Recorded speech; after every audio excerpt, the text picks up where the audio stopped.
Brandon, transitioning over to you and the great work you all are doing internationally. Obviously, the Israeli connection is there. Can you talk about the work that you're doing across the Five Eyes as well, and where you see that going? Yeah, our technology is what they call ITAR-controlled. Some of you may be familiar with that. So in order for us to take our technology anywhere, we have to get a license from the Department of State. We are authorized to develop our technology and deliver it in all the NATO countries, Five Eyes, Ukraine. And for us, everybody's problem set is slightly different. The general problem is hiding from detection of enemy sensors. But everybody's mission is different, right? Navy SEAL has a different mission than an Army Ranger, than a Green Beret. And so our collaboration with NATO allies, Five Eyes, is both obviously to make sales, but it's also to develop new products based on their mission set. And although you may think an Australian SEAL does the exact same thing as a U.S. Navy SEAL, they would argue differently. They each have their own tactics, techniques, and procedures that really drives how they use our technology. So it's a really important component of our business model, is that collaboration and creating that dialogue. In addition to obviously making the sales and delivering the product so the end users are protected. But that collaboration is super valuable. And while we were getting ready for this conversation with you all, we talked a little bit about your congressional ground game. Can you talk a little bit more about why that was important? Well, let's step back. You had some advice that was given to you about key hires to make in the company when you took over. And then that has sort of borne itself out, and transition, if you wouldn't mind, into the congressional ground game that you have and what you hope to get out of that as well. Yeah, when I took over as CEO, I got told by somebody, I wish I could attribute it, that I should hire an HR person well before I needed one. And I think that was great advice, and I actually followed it. But the other advice I wish I had been given was you should hire a lobbyist. They're called congressional advocates, because lobbying as a nasty term. But you should hire a lobbyist long before you need it.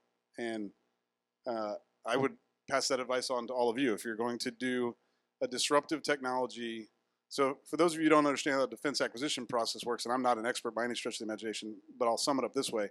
If you're going to insert a disruptive technology into an end user's hands, and they didn't know about it 5 years ago when they built their POM, which is their budget request, then there's no way to do it. They have to reprogram dollars, which means it's going to have to be really, really important.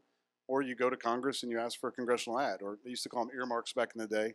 And that ground game that you talked about, I was reflecting on it this week because I was in DC all week.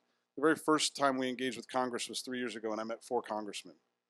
This year we had meetings with 16 and 4 senators and an ambassador for some reason. It's different, and there's so many different angles as your technology and your business plan evolves, and maybe you're focused on one specific thing, so it makes sense to talk to these congressmen or congresswomen. But as you grow your business into other product lines or other use cases, we're talking to the folks that represent the Navy in Congress. We're talking to the folks that represent Special Operations Command, UAVs, technology innovation. All the different subcommittees have an important game to play. And then what I didn't realize, and you and I talked about this a little bit, is how much authorization language matters as well. So our technology can't be sold to the National Guard right now. They're not allowed to buy our stuff. That seems like an odd thing, a life-saving technology. So we have to go work with the NDAA, the National Defense Authorization Act, thank you, and get language inserted, which doesn't sound like it's that difficult to do. We failed at it last year, so it must be harder than we thought. But just so that the National Guard can buy our stuff. And that's something that as a business leader you don't really think about, unfortunately. Yeah, so thank you for sharing that. And so a couple of things I'll just add. Yeah, lobbying is a nasty word, so we call it education or educating. And when you have the conversation, the best time to actually go on Capitol Hill after you've hired your team that's going to educate is when you don't want anything, right? You're just going to go there to have a conversation and you build up that trust. And I work a lot with Australian domiciled entities that are looking to break into the U.S., and I'll ask them typically in the first few conversations, if you needed to build out a manufacturing presence here in the States, where are you looking? Then, obviously they're looking at, say, like a Florida, a New York, or California. And I was like, well, have you given any thought to North Dakota? Have you given any thought to Oklahoma? And as we start talking a little bit more about it, I explained to them the congressional authorizations and appropriations process, that the fact that North Dakota has an authorizer in Kevin Cramer and an appropriator in Senator John Hoeven that it might make sense, especially if you're a drone company, because they have beyond visual line of sight at Grand Forks Air Force Base, right? So teasing out all of those different types of things can actually sort of help you crack the code. And so, Paul, you brought up with regards to the conversations that are taking place at 10 Downey. I was in the Australian Embassy last week, and Ambassador Kevin Rudd repeatedly kept bringing up this whole tariff word, right? Given all of that backdrop, how do you see you and the rest of the companies, kind of the UK, basically leading the charge to sort of de-escalate the current situation politically? Just curious. Oh wow, that's you put a lot of pressure on us.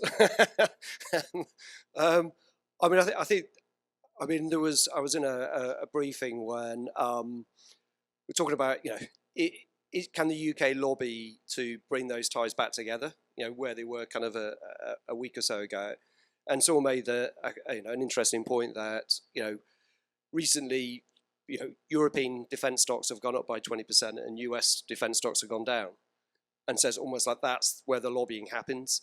I think this will change. I think it will change. I think for us as an SME, small company, keeping those conversations going, working, keeping those relationships is more important.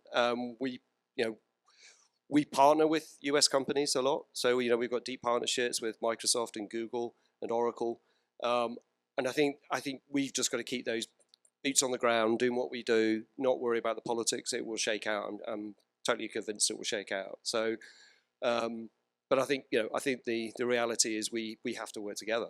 I mean, we're friends. We've got to find a way to make it work. Yeah, I think building off of that, it's going to be a lot more transactional, which if you are a traditional politician, transactions and deal-based, diplomacy is something that's sort of foreign to you, but I completely agree. The more engagements that we all collectively have across borders is the more we build that trust, and the more it demonstrates, skin in the game, for lack of a better term. And so that's why I see exactly where that's going.